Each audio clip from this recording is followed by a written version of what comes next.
Hello friends, इस video में मैं आपको जो वाज़ेपर में एक यूज़र अकाउंट होता है उसका पूरा डेमोस्ट्रेट करूंगा। वो यूज़र कैसे कैसे कौन कौन से फंक्शन कैसे यूज़ कर सकता है, कैसे काम करेगा, वो सारा यहाँ पे मैं आपको एक्सप्लेन करता हूँ। तो यहाँ पर मेरे पास एक यूज़र अकाउंट है कपिल 123 के नाम से। मैं उससे लॉगिन हो जाता हूँ। रिमेंबर मी का बटन दबा के मैंने इससे लॉगिन कर लिया। लॉगिन होने के बाद क्या क्या ऑप्शंस, कौन कौन सी ऑप्शन क्या रोल करते हैं, ये मैं आपको यहाँ पर पूरा एक्सप्लेन करूंगा। तो फर्स्ट ऑफ ऑल यहाँ पर देख लेते हैं एक्सपायरी डेट को। बिकॉज ये मैंने क्रेडिट बेस्ड प्लान दिया है अपने यूजर को। यहाँ ये कह लो कि क्रेडिट बेस्ड प्लान है, तो यहाँ पर मेरे को 25,000 क्रेडिट्स मिले हैं, जिसको मैं कंज्यूम अगर कर लूंगा तो मैं दोबारा से अपने अकाउंट को रिफिल करा लूंगा। तो वैलिडिटी का कोई यूज नहीं है, यहाँ पर अनलिमिटेड वैलिडिटी है कि मैं इसको कभी भी कंज्यूम कर सकता हूँ। नेक्स्ट इसके साथ है अपग्रेड। कल को मेरे को आपको ये प्लान यूजर को ये प्लान अपना चेंज करना है, अपग्रेड करना है, नए प्लान में जाना है, तो जो भी मेरे एडमिन ने और प्लान्स मुझे डिस्प्ले अगर करवा रखे हैं अपने, तो आपका यूजर जो है वो उस प्लान को सिलेक्ट करते बाहर बाहर पेमेंट करके वो अपने आप को अपग्रेड करवा सकता है। अपग्रेड के अंदर आने के बाद वो चूज प्लान्स में से जो भी प्लान उसको चाहिए, मंथली पेमेंट करना चाहता है, एनुअली पेमेंट करना चाहता है, तो जो भी है वो ले सकता है। जैसे कि लास्ट वीडियोस में मैंने आपको बताया था, हमने यहाँ पर जो क्रेडिट बेस्ड हैं वो डिस्प्ले नहीं करवाए, तो वो यहाँ पर अगर क्रेडिट बेस्ड पे तो नहीं ले सकता। अगर आप देना चाहते हो तो यूजर खुद ही रिचार्ज कर ले, तो वो क्रेडिट बेस्ड भी दे सकते हो। पेमेंट ऑप्शन जो है यहाँ पर पेपल वगैरह है बाय डिफॉल्ट इस साइट के अंदर। तो ठीक है, बाहर के कस्टमर्स के लिए हम ये कर सकते हैं क्योंकि वो दिन या रात को कभी भी कर सकता है, तो वैसा नहीं होगा। ठीक है, तो अपना इंडियन कस्टमर के लिए क्या टेलीफोन भी वो करवा सकता है ना। ये नेक्स्ट आ जाता है यहाँ पर अकाउंट। अकाउंट के अंदर हम आ जाते हैं, बाकी ऑप्शन सारी अकाउंट में मिल जाएगी। तो मेरा अकाउंट बताया जा रहा है, क्या ईमेल आईडी है वो बताया जा रहा है। अवतार अपना हम यहाँ पे यूजर सेलेक्ट कर सकता है। फुल नेम, यूजर नेम अपना चेंज कर सकता है, email ID, language, time zone, ये सब कुछ आता है। चेंज पासवर्ड्स में जाकर वो अपना पासवर्ड बदल सकता है। प्लान में जाकर वो अपना प्लान देख सकता है और कौन कौन सी उसको परमिशंस मिली हुई हैं, क्या क्या वो कर सकता है वो देख सकता है। और बिलिंग में वो जाकर अपनी जो भी लास्ट परचेज उसने की है उसकी अगर इनवॉइस है एडमिन ने दी है, तो वो उसको डाउनलोड कर सकता है। तो ये थी यहाँ पर ये भी वही सेम ही ऑप्शन है। नेक्स्ट आ जाता है लॉग आउट। ठीक है, इसके बाद मैं समझ लेता हूँ पहले फाइल मैनेजर ऑप्शन को। फाइल मैनेजर में कुछ फाइलें वो अपनी पहले से अपलोड करके रख सकता है यूजर। जब कैंपेन लगाने के टाइम वो सीधा फाइल मैनेजर से ही फाइल उठा लेगा, या डायरेक्टली अपने सिस्टम से भी उठा सकता है। बट एक ऑप्शन है कि यहाँ पे भी लगा सकता है, क्योंकि कल को अगर मान लो आपका यूजर मोबाइल में इसको यूज कर रहा है, तो पहले से उसने फाइलें अपलोड करके रख ली हैं और मोबाइल में चलते फिरते कहीं से भी वो अपना कोई भी कैंपेन शूट कर सकता है। तो कहाँ से वो अपलोड करेगा, तो ये अपलोड के ऑप्शन है। यहाँ से ब्राउज किया मैंने, मान लो एक ये दोबारा से एक इमेज उठा ली है जो पहले से लगी हुई है, तो ये मैंने यहाँ पर अपलोड कर ली। फाइल में आपने उसे जितना भी एमबी का स्टोरेज अलाउ किया होगा उतना वो फाइल अपलोड कर सकेगा। यहाँ पर मीडिया इन्फो में जो इसके अंदर फाइल मैनेजर में उसने कौन कौन सी इमेजेस रखी हैं, इमेजेस 4 रखी हैं, वीडियो फाइल कोई रखी है, ऑडियो फाइल रखी है, और वो कितना स्पेस ले रही है, ये सारा इन्फॉर्मेशन उसे मिलता है। नेक्स्ट आ जाते हैं अकाउंट मैनेजर के अंदर। तो अकाउंट मैनेजर के अंदर कितने भी व्हाट्सएप अकाउंट उसने जो स्कैन किए हैं उसके बारे में इंफॉर्मेशन आ जाती है। वो लॉग आउट हो गए हैं कि नहीं हुए हैं, मान लो मैसेज नहीं जा रहा, तो पहले वो अकाउंट मैनेजर में दिखाए जाकर चेक कर लेगा कि री लॉगिन की रिक्वायरमेंट है कि नहीं है, दोबारा से लॉगिन कर लेगा। मैं अभी ये अकाउंट जो पहले से एडिड है मैं इसको डिलीट कर देता हूँ क्योंकि मैं नया व्हाट्सएप स्कैन करूंगा। अब ये कितने नंबर वो स्कैन कर सकते हैं ये अपने आप प्लान के अंदर डिसाइड करेंगे कि उसे 2 नंबर व्हाट्सएप स्कैन कर सकता है, 2 3 कर सकता है, या एक ही कर सकता है। ये आप उसे प्लान के अंदर वो असाइन करोगे तो वो यूजर इतना ये काम कर पाएगा। नाउ अकाउंट मैनेजर से बात करते हैं हम डैशबोर्ड की। फिर हम मेन ऑप्शन में आएंगे व्हाट्सएप की। डैशबोर्ड में कुछ नहीं है, व्हाट्सएप रिपोर्ट वाला ही पेज आ जाता है जिसके अंदर उसने 25,000 में से कितने क्रेडिट कंज्यूम कर लिए हैं वो बताया जा रहा है, कितने सेंट हो गए हैं, बल्क मैसेजिंग के अंदर कितने क्रेडिट यूज हुए हैं, टोटल उसमें से सेंड कितने हुए हैं, फेल्ड कितने हुए हैं, और कौन कौन से अपनी कैंपेन लगाए हैं उसने, और उस कैंपेन में सेंड कितने हुए हैं, फेल्ड कितने हुए हैं, ऑटो रिस्पॉन्डर में कितने मैसेज कंज्यूम हुए हैं, चैटबॉट में कितने मैसेज कंज्यूम हुए हैं। तो ये सारा कुछ एक रिपोर्ट अपना उसको मिलती है ना। मेन अब ऑप्शन में आते हैं व्हाट्सएप के अंदर। व्हाट्सएप के अंदर जो पहला काम है उसे अपना एक व्हाट्सएप नंबर स्कैन करना पड़ेगा, ऐड अकाउंट। व्हाट्सएप कितने वो स्कैन कर सकता है नंबर एट प्रेजेंट, मतलब एक साथ कितने नंबर स्कैन करके रख सकता है वो डिपेंड करता है कि उसका कौन सा प्लान आपने अलॉट किया है। ठीक है, तो और कितने नंबर आपने उसे अलाउ किए हैं स्कैन करने के लिए। तो मैंने ऐड व्हाट्सएप पे क्लिक करने के बाद अपना व्हाट्सएप को स्कैन कर लूंगा मैं इसमें। अपना जो मोबाइल है, मोबाइल के अंदर जब आप अपना व्हाट्सएप ओपन करते हैं तो राइट हैंड साइड टॉप के ऊपर 3 बिंदु आती हैं ऊपर से नीचे की तरफ। और यहाँ पे जाके लिंक डिवाइस में जाके अपने लिंक का डिवाइस में चले जाना है और व्हाट्सएप नंबर को स्कैन करना है। तो मैं इस नंबर को अब स्कैन कर लेता हूँ। इस पे बारकोड को मैंने स्कैन कर लिया है। तो बारकोड स्कैन करने के बाद आपका जो है यहाँ पर इस तरह से अकाउंट मैनेजर में आप जंप कर जाते हो। अकाउंट मैनेजर में एक अकाउंट आपका स्कैन हो गया है। तो जितना भी ऑप्शन आपको मिला होगा अपने एडमिन की तरफ से, अपना अकाउंट इसमें स्कैन कर सकते हो। अभी हम एक से ही डेमोस्ट्रेट कर लेते हैं। नाउ व्हाट्सएप के अंदर मैं दोबारा से आता हूँ तो रिपोर्ट सेशन तो वही पेज है जो डैशबोर्ड के अंदर हमें दिख रहा था, पूरा वही सेम का सेम पेज। नेक्स्ट आ जाता है प्रोफाइल। प्रोफाइल के अंदर आपको पर नंबर की एक इंस्टेंट आईडी और अकाउंट आईडी मिलती है, तो वो शो होती है जो आगे आप एपीआई के अंदर यूज करोगे। तो मैंने यहाँ से पहले आपको वो जिस भी नंबर की इंस्टेंट आईडी या एसएस टोकन आपको देखना है उस नंबर को सेलेक्ट करना पड़ेगा। तो अभी हमने एक ही नंबर क्लिक किया हुआ है, स्कैन किया हुआ है, उसको मैंने क्लिक किया तो यहाँ पर मुझे वो दिखा रहा है। तो यहीं से हम प्रोफाइल से ही उस नंबर को लॉग आउट भी कर सकते हैं। जरूरी है सिस्टम मोबाइल में जाके लॉग आउट करें तो यहीं से लॉग आउट हो जाएगा। ये इसकी इंस्टेंट आईडी एसएस टोकन है जो आगे हम एपीआई के अंदर इस्तेमाल करेंगे। नेक्स्ट आ जाता है बल्क मैसेजिंग। बल्क मैसेजिंग से पहले मैं आपको कॉन्टैक्ट्स का बता देता हूँ, क्योंकि यहाँ पर ऐसा नहीं है कि अगर आपको कोई कैंपेन करना है तो सीधा नंबर टाइप करके कर सकते हैं। पहले आपको कॉन्टैक्ट ग्रुप्स बनाने पड़ते हैं। तो कॉन्टैक्ट ग्रुप पहले से यहाँ पर एक डेमो नाम से बना हुआ है। मैं एक और कॉन्टैक्ट ग्रुप बना लेता हूँ। ऐड न्यू हो गया ऑप्शन में जाके यहाँ पर मैंने क्लिक किया और अनेबल का बटन है, अनेबल कर लिया उस ग्रुप को और ग्रुप का नाम दे दिया। इसका ग्रुप का नाम दे दिया मैंने 1 और इसको मैंने सबमिट कर दिया। तो एक 1 नाम से एक ग्रुप बन चुका है। अगर मुझे इसको रीनेम करना है 1 की जगह तो मैं यहाँ पहला बटन जो है ये दबा के मैं ऐसे 1 करके भी सबमिट कर सकता हूँ। तो मतलब मैंने ग्रुप का जो नाम है वो चेंज कर दिया, रीनेम कर दिया, 1 हो गया। कॉन्टैक्ट इसके अंदर अभी कोई भी नहीं ऐड है। ये सेकंड वाले ऑप्शन से मैं इसमें कॉन्टैक्ट ऐड कर सकता हूँ। कॉन्टैक्ट ऐड करने के लिए ये इंपोर्ट का बटन दबाऊंगा और इंपोर्ट का बटन दबाने के बाद ये एक्सेल फाइल से भी मैं अपलोड कर सकता हूँ। दूसरा आ जाता है टाइप करके भी वाया फॉर्म, मतलब मैं टाइप करके भी मोबाइल नंबर टाइप करके या कॉपी पेस्ट करके भी इसमें सेव कर सकता हूँ। तो एक्सेल फाइल से अपलोड करने के लिए पहले आप एक्सेल का टेम्पलेट ले लेना, उसके अंदर वो नंबर डाल देना, फिर यहाँ अपलोड सीएसवी ऑप्शन को क्लिक करके सीएसवी में उसे सेव कर लेना। बस वो जो आप डाउनलोड करोगे फाइल उसी के अंदर नंबर टाइप करके सेव करके फिर उसको अपलोड कर लेना है। तो सारे कॉन्टैक्ट्स यहाँ पे आ जाएंगे। वाया फॉर्म के अंदर आप मल्टीपल फोन नंबर जो हैं कॉपी पेस्ट भी कर सकते हैं, टाइप कर सकते हैं। यहाँ पर ध्यान रखना है कि बस कंट्री कोड जरूर होना चाहिए 7009753807। ये मैंने अपना मोबाइल नंबर यहाँ पर दिया है। सेल्स में आपको कॉन्टैक्ट करने के लिए इस नंबर पर कॉन्टैक्ट कर सकते हैं और कोई भी इंफॉर्मेशन चाहिए हो तो यहाँ से आप ले सकते हैं। नाउ ये नंबर यहाँ पर हमने डाल दिया है 917009753807 और इसको सबमिट कर दिया। तो ये एक नंबर इसमें ऐड हो गया। विद कंट्री कोड करना है, इसको ध्यान रखना है। अगर कंट्री कोड नहीं हुआ तो प्रॉब्लम रहेगा, फिर आपका मैसेज नहीं जाएगा। तो कंट्री कोड होना जरूरी है। तो ये हमने बैक चले जाते हैं कॉन्टैक्ट्स के अंदर। तो मेरे यहाँ पे 2 ग्रुप बन गए हैं कॉन्टैक्ट के, उसके अंदर एक ही कॉन्टैक्ट ऐड है।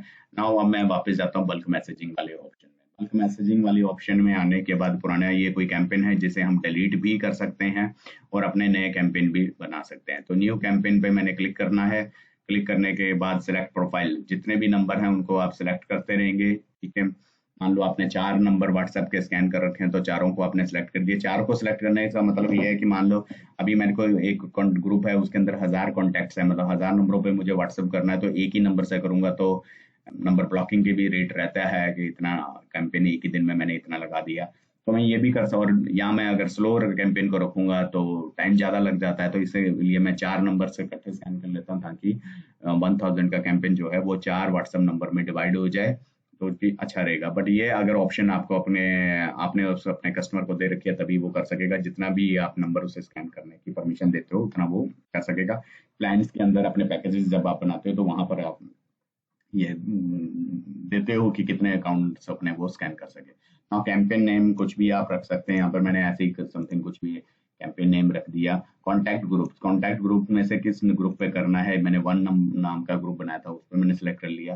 टेक्स्ट एंड मीडिया, अब मीडिया फाइल्स अगर लगानी है तो फाइल मैनेजर में मैंने ऑलरेडी सेव कर रखा। अगर कस्टमर आपका मोबाइल पे है तो वो सीधा यहाँ से यूज कर लेगा। अगर कंप्यूटर पे बैठा तो कंप्यूटर में से फाइल कोई भी पिक कर सकता है। मैंने ये वाली पिक कर ली है। ठीक है, कैप्शन में जो है कंटेंट है उसके अंदर, ठीक है, वो कंटेंट डाल देगा।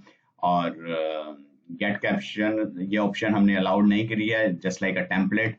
तो यहाँ से अभी तो गेट तो नहीं कर सकता, मतलब उसे एवरी टाइम टेक्स्ट राइट भी करना पड़ेगा। एक और ऑप्शन होती है कि जिसमें वो कैप्शन अपने पहले से बना के रख लेगा, टेम्पलेट की तरह, मतलब टेम्पलेट्स बना के रख लेगा और उसे सिलेक्ट कर लेगा, ताकि उसे एवरी टाइम वो सिलेक्ट ना करना पड़े। टाइम पोस्ट, ये कब कैंपेन लॉन्च होना है, ये तो आज ही की डेट में होना है या फ्यूचर में होना है, तो वो सिलेक्ट कर लेगा। रैंडम मैसेज इंटरवल मिनिमम और मैक्सिमम, ठीक है। तो ये जो कैंपेन लगाएगा वो एक नंबर जाने के बाद दूसरे नंबर की कितनी देर के बाद बारी आएगी, फिर तीसरे नंबर की, मतलब जो कॉन्टैक्ट पे जा रहा है, पहला कॉन्टैक्ट पे मैसेज डिलीवर हुआ, उसके बाद दूसरा। तो ये आपने मैक्सिमम रखनी है, ऐसा नहीं रखना। अभी डेमो के लिए तो मैं 1 सेकंड रख लेता हूँ कि मुझे जल्दी से मैसेज आ जाए और मैं इसे देख लूँ। तो अगर आपका लाइव कोई कैंपेन चल रहा है तो एटलीस्ट आपने 60 सेकंड 30 सेकंड की तो रखनी रहेगी। और 1 मिनट से मान लो मैंने यहाँ पर ऐसे कुछ भी कर लिया इतना, तो इतना ड्यूरेशन रहेगा, कभी थोड़ा कम कभी थोड़ा ज्यादा। मतलब मान लो 1 से 2 मिनट का लगा लिया, तो कभी मैसेज एक जाने के बाद 2 मिनट बाद दूसरा जा रहा है, फिर आधा मिनट बाद दूसरा जा रहा है, इस तरह से रहेगा। ऐसा इसलिए है कि व्हाट्सएप की जो एल्गोरिथम है वो अगर आपने सेकंड्स के अंदर मैसेज डालने लग गए तो एल्गोरिथम इसको कैच कर लेगी। किसी सॉफ्टवेयर स्क्रिप्ट से आप मैसेज भेज रहे हो कि मैन्युअली इतनी जल्दी कोई मैसेज नहीं भेज सकता सेकंड्स के अंदर, तो आपके नंबर को ब्लॉक कर देता है। तो इसलिए थोड़ा सा व्हाट्सएप की एल्गोरिथम को आपको थोड़ा ये दिखाने के लिए कि मैं मैनुअली कर रहा हूँ ताकि आपका नंबर ब्लॉक ना हो, तो आप थोड़ा टाइम ड्यूरेशन ज्यादा ही रखें तो अच्छा रहता है। टाइम शेड्यूल, ये डे टाइम में जाना चाहिए। मान लो आपने इंटरवल कम ज्यादा रखा हुआ है और मैसेज जाते जाते जाते जाते रात हो जाता है, तो डे इंटरवल आपने या नाइट टाइम में या एड ओड या इवन के अंदर ऐसा इसको कर सकते हैं। तो अभी इसको हम कैंपेन को एम्प्टी भी रख सकते हैं कि कभी भी चला जाए, ये टाइम ड्यूरेशन ऐसा कुछ नहीं है, मैं अभी डालने लगा हूं तो अभी चला जाए, तो इस तरह। यहाँ नहीं तो टाइम ड्यूरेशन में ऐसा आप क्लिक करके इसको आप कर सकते हो कि किस किस ड्यूरेशन टाइम में इसको डिलीवर करना है, ठीक है। तो वो टाइम्स में जाएगा। नाउ शेड्यूल नाउ में मैं इस पर क्लिक करके इसको कैंपेन को लॉन्च कर देता हूँ और वो लॉन्च हो जाएगा और यहाँ पर मुझे उसका रिपोर्ट दिखाने लग जाएगा। नेक्स्ट आता हमारे पास ऑटो रिस्पॉन्डर। ऑटो रिस्पॉन्डर क्या होता है कि जैसे कोई मुझे हाय हेलो लिखे तो उसे बाय डिफॉल्ट एक मैसेज चला जाए, प्री रिटर्न मैसेज चला जाए इमीडिएटली। तो ये हमने लगा के रख लेना है। मैंने एक ऑटो रिस्पॉन्डर, मान लो किस नंबर पे लगाना है, पहले वो नंबर को हमने सिलेक्ट कर लेना है, उसके स्टेटस को अनेबल कर लेना है, ठीक है। मीडिया फाइल भी रिप्लाई में भेजना चाहते हैं वो, नहीं तो welcome to my company, if you know you have inquiry, या if you know my products, तो टाइप दिस, ऐसा समथिंग कुछ भी आप बना सकते हो। इफ यू, मैंने ये लिख लिया, if you want information on my product then type info. Info मतलब थोड़ा सा मैंने स्टार लगा दिया ताकि उसके मोबाइल में जाए तो वो बोल्ड में आए, ठीक है। तो ये मैंने एक बना लिया है, रीसबमिशन मैसेज आफ्टर कितने मिनट। मान लो उसने मुझे आज हाय या हेलो लिखा, तो उसके बाद फिर वो कुछ लिखता है तो फिर यही मैसेज चला जाएगा, फिर कुछ लिखता है फिर यही मैसेज चला जाएगा, तो ये चीज गलत हो जाएगा। इसमें आपने टाइम ड्यूरेशन रख लेना है, एक दिन के अंदर कितने मिनट्स होते हैं आपको पता ही है, तो उसके हिसाब से डेज वाइज आप अपना सिलेक्शन लगा सकते हो कि अगर एक बार मैसेज आने के बाद रीसबमिट, अगर वो इतने मिनट तक कोई मेरे को मैसेज नहीं करता और फिर उसके बाद या मतलब मैसेज तो करता रह रहा है बट इतने मिनट के बाद जब वो दोबारा से कभी मुझे मैसेज करेगा तो फिर ये मेरी तरफ से उसे मैसेज आएगा, ठीक है। तो किस मोबाइल नंबर को नहीं जाना चाहिए वो आप इसमें मेंशन कर दोगे कि इस वाले मोबाइल नंबर को, तो इस कॉन्टैक्ट को तो बिल्कुल ये मैसेज नहीं जाना चाहिए, कंट्री कोड के साथ मेंशन करना है ताकि वो उसको ना जाए। तो ये मैंने सबमिट कर लिया है और जब भी कोई मुझे कुछ भी मैसेज लिखेगा तो उसको ये चला जाएगा। अब यहाँ पर एक रोल आ जाता है चैटबॉट का कि अगर उसको इन्फॉर्मेशन चाहिए होगा तो वो तो इन्फो लिख कर भेजेगा मुझे। जब इन्फो लिख कर भेजेगा तो मेरी तरफ से क्या उसे रिप्लाई जाना चाहिए और चैटबॉट के अंदर बना देंगे। ये तो एक सिंपल ऑटो रिस्पॉन्डर है, उसने कुछ भी लिखा तो मेरी तरफ से ये मैसेज चला गया, ठीक है। ये मैंने एक चैटबॉट बना मतलब ऑटो रिप्लाई सेट किया है, ठीक है। नाउ अब मैं आ जाता हूँ नेक्स्ट वाली ऑप्शन में, वो चैटबॉट है। तो चैटबॉट में आ जाते हैं हम। चैटबॉट के अंदर हमारा एक चैटबॉट तैयार कर लेते हैं। ऐड आइटम में चले जाते हैं, कितनी आइटम्स हमने बना रखी है, वो कितने मैसेज सेंड हुए हैं वो इसमें यहाँ पर शो करता है। तो ऐड आइटम में चला जाता हूँ मैं। ऐड आइटम में यहाँ पर स्टेटस एनेबल रख लेते हैं, सेंड टू ऑल कर लेते हैं, और सेंड टू इंडिविजुअल करना है या ऑल करना, ऑल ही रख लेते हैं। Message contain the keyword, message contain all keyword, बिल्कुल सेम एज इट इज वैसा होना चाहिए या बिल्कुल थोड़ा बहुत मैच करता है। तो नेम वो कुछ लिख देते हैं, इंफॉर्मेशन नेम लिख दिया, कीवर्ड है इन्फो, क्योंकि मैंने ऑटो रिप्लाई में इन्फो वर्ड लिख दिया था। तो इन्फो कीवर्ड जब वो लिखेगा तो मेरे प्रोडक्ट्स के बारे में डिटेल उसको मिल जाए। ऐसा एक हमने चैटबॉट बना दिया ताकि वो किसी भी समय रात को जब मैं सो भी रहा हूँ तब भी अगर कोई मेरे को मैसेज करता है तो मैं उसे प्रोडक्ट की इन्फॉर्मेशन अपनी दे सकूँ। तो ये मैंने सबमिट कर लिया है और रेडी हो गया ये मेरा एक चैटबॉट। ठीक है, ऐसे आप अलग अलग कीवर्ड्स के ऊपर अपना चैटबॉट रिप्लाई बना सकते हैं। एक्सपोर्ट पार्टिसिपेंट नेक्स्ट ऑप्शन, इसके अंदर क्या है कि मान लो मेरे पास जो नंबर है उसके मोबाइल में जो सेव है उसके अंदर काफी ग्रुप्स हैं, ग्रुप्स के एक एक नंबर पे मैं मैसेज अलग अलग भेजना चाहता हूँ। अभी वो ग्रुप में भेजूंगा तो सभी को चला जाता है और ग्रुप के अंदर चला जाता है। तो अब मैं एक एक नंबर पे अलग अलग भेजना चाहता हूँ तो मुझे वो ग्रुप का डाटा निकालना है। तो ग्रुप पहले तो वो चैनल सेलेक्ट कर लेंगे, मतलब कि वो व्हाट्सएप नंबर सेलेक्ट कर लेंगे और उसके अंदर यहाँ पर आपको इन्फॉर्मेशन दी हुई है कि किसी ग्रुप के अंदर आपने एक रिप्लाई डालना है। तो जब मैं रिप्लाई डाल दूंगा तो नीचे वो ग्रुप दिखा देगा जिसको मैं एक्सपोर्ट कर सकता हूँ और डाटा को निकाल सकता हूँ। नेक्स्ट आ जाते हैं ऑप्शन एपीआई के अंदर। एपीआई में क्या होता है कि आप अगर आपका जो कस्टमर है वो अपना एपीआई भी लगा सकता है अपने किसी सॉफ्टवेयर के अंदर, किसी वेबसाइट के अंदर, तो वो एपीआई कैसे बनाएगा, उसका डेवलपर इस पेज को देख के अपना एपीआई तैयार करके अपने सॉफ्टवेयर के अंदर लगा सकता है। एक एपीआई को टेस्टिंग कैसे करते हैं ब्राउजर के अंदर की चल रही है कि नहीं चल रही, क्योंकि कई बार क्या होगा कि आपका कस्टमर बोलेगा मैंने एपीआई लगाया है वो काम ही नहीं कर रहा है, तो आपको उसका सॉफ्टवेयर की प्रॉब्लम है जो कि थर्ड पार्टी सॉफ्टवेयर है, या उसकी वेबसाइट की प्रॉब्लम है, वेबसाइट की कोड की प्रॉब्लम है, या आपकी एपीआई की प्रॉब्लम है। उसको टेस्ट करने के लिए आपको उसको ब्राउजर में हिट करके देखना रहेगा। तो यहाँ पे सेंड टेक्स्ट मैसेज जो है इसकी मैं एक एपीआई लेके एग्जांपल एपीआई आपको टेस्टिंग करना बता देता हूँ। अगर एक चल रहा है तो उसको बता सकते हैं अभी ये चल रहा है। यहाँ पर मोबाइल नंबर मैंने आपको पहले भी बताया कि कंट्री कोड के साथ होना चाहिए 7009753807। अगर आपको कोई भी इंफॉर्मेशन हमसे चाहिए या ये सॉफ्टवेयर चाहिए तो आप इस नंबर पे कांटेक्ट कर सकते हैं, व्हाट्सएप कर सकते हैं या उनको कॉल कर सकते हैं। तो यहाँ पर इस नंबर पे मैं आपको टेस्टिंग करके दिखा देता हूँ। ये टाइप है text message is equal to text message instant ID. यहाँ पर इंस्टेंट आईडी पूछ रहा है और एसएस टोकन पूछ रहा है। एसएस टोकन और इंस्टेंट आईडी आपको मैंने बताया था कि प्रोफाइल के अंदर हमें मिल जाता है, तो मैंने प्रोफाइल को एक नया टैब में खोल लिया है और वहां से मैं इंस्टेंट आईडी और एसएस टोकन अपना निकाल लूंगा। तो यहाँ पर मैं प्रोफाइल के अंदर आया तो यहाँ पर मुझे इंस्टेंट आईडी और एसएस टोकन मिल गया। मैंने इसे कॉपी किया है, तो ये है हमारा सबसे ऊपर वाला इंस्टेंट आईडी। तो इंस्टेंट आईडी को हम यहाँ पर इसमें यहाँ पर पेस्ट कर लेते हैं और यहाँ पर नेक्स्ट आ जाता है हमारे पास एसएस टोकन। एसएस टोकन भी हमने कॉपी कर लिया और एसएस टोकन को भी यहाँ पे डाल लिया और पेस्ट कर लिया। तो ये कॉपी करके मैंने ब्राउजर के ऊपर हिट करूंगा। अभी ये तो डेमो अकाउंट है, ये मैसेज को सेंड नहीं करेगा क्योंकि लिमिट नहीं होगा इसका। SS token does not exist. मैं इसको देख लेता हूँ, इसका मतलब ये है कि ये मेरा अकाउंट लॉग आउट हो गया होगा, तो ये एसएस टोकन नहीं ले रहा है। तो इसको लगा के दोबारा से मैं हिट करूंगा, अगर मैसेज आ जाता है मेरे मोबाइल पे तो इसका मतलब ये मेरा काम कर रहा है। बिकॉज अभी ये तो वैसे भी एक डेमो अकाउंट है, आप इसके लिए नया एक डेमोस्ट्रेशन अगर करना चाहते हो यूजर अकाउंट के तो आप एक अपना अकाउंट बना सकते हो। इसके लिए आप हमारी वेबसाइट खोल लेना new.smskaro.co.in, उसके अंदर सारी टेस्टिंग कर सकते हो, वो लाइव चल रहा है। ये एक डेमोस्ट्रेशन अकाउंट है। नेक्स्ट आ जाता है आपके पास एपीआई में अगर इमेज की एपीआई को टेस्ट करने को कहता है कि इमेज नहीं जा रही है, तो media file send media file, तो यहाँ वाली मैं ये वाली एपीआई उठा लूंगा और इसके अंदर मेन जो चीज है वही मोबाइल नंबर डाल देना है, एसएस टोकन डाल देना है, इंस्टेंट आईडी डाल देनी है। ठीक है, तो बट मेन जो चीज है कि जो इमेज है वो इमेज का यूआरएल, ठीक है, ऐसा नहीं है कि वो इमेज उसके कंप्यूटर में होनी चाहिए। उसका डेवलपर इस बात को समझता है जब वो अपनी जब वो एपीआई लगाएगा तो उसका वेबसाइट के अंदर वो इमेज पहले होगा, अपलोड होगा, सॉफ्टवेयर के अंदर होगा, जो इसका इंटरनेट से कनेक्टिविटी होगा जिसकी वजह से इमेज जा सकेगी। ठीक है, तो जब आप वैसे टेस्ट करोगे तो इमेज का यूआरएल आपको कैसे लगाना है वो बताता हूँ। बाय डिफॉल्ट तो एग्जांपल के लिए यूआरएल लगा हुआ है, इससे एक इमेज आई जाएगी। बट अगर आपको लगाना है कोई वेबसाइट पर तो आप कोई भी वेबसाइट खोल सकते हैं, smskaro.co.in। मैंने एक अपनी वेबसाइट खोल लिया है और यहाँ पर किसी भी इमेज का यूआरएल कैसे निकालते हैं मैं आपको ये बताने जा रहा हूँ। तो यहाँ पर आपने मान लो ये एक लोगो है, इस पर राइट क्लिक किया और इसका इमेज का लिंक कॉपी करना है।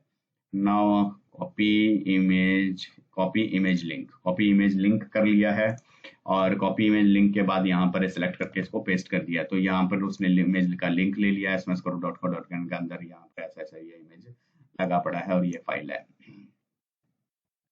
तो वो यूआरएल आपका मतलब कि होना चाहिए नेट के ऊपर, ये हो गया है। और अभी हमने इसको पेस्ट कर लेंगे और हिट कर देंगे तो मैसेज चला जाता है विद इमेज। ये आपका एपीआई का भी डेमोन्स्ट्रेशन हो गया। बाकी इसमें और भी एपीआईज हैं जो कि आपका जो भी उसका डेवलपर होगा जो एपीआई लगा रहा होगा तो उसके लिए हेल्पफुल रहेगा ये डॉक्यूमेंटेशन, और इस तरह वो यूज कर सकते हैं। दैट्स राइट, ये पूरा एक डेमोन्स्ट्रेशन था आपका यूजर अकाउंट का, एक थोड़ा फास्टली, फिर भी वीडियो काफी लंबा हो गया है।